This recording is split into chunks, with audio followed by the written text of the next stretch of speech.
1993, binomba po ang St. Peter's Cathedral, Davao City, where 7 died.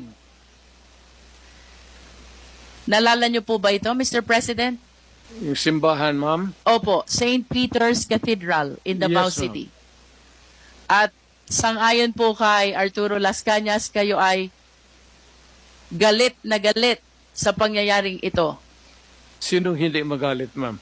At dahil po sa inyong mahigpit na galit, ay inorderan nyo po itong sina Las Cañas na bombahin ang mga moske kasama po ang Kamamara Mosque at Bancorehan Mosque.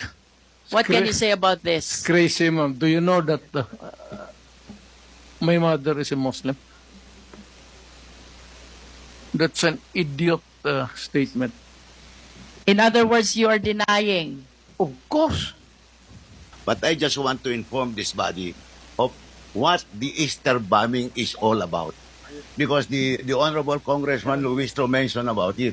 And she insinuated that as a result of the Sunday bombing, former President Duterte caused the bombing of Muslim mosques, which is not true because at that time, Your Honor, he was just a fiscal of Davao City. Okay, salamat I know po. that, Your Honor, because I was the one who investigated this incident upon the direction of the Integrated Bar of the Philippines. So, for the record, Congressman Luistro, Mayor Duterte or President Duterte was a fiscal at the time of the bombing of the San Pedro Cathedral.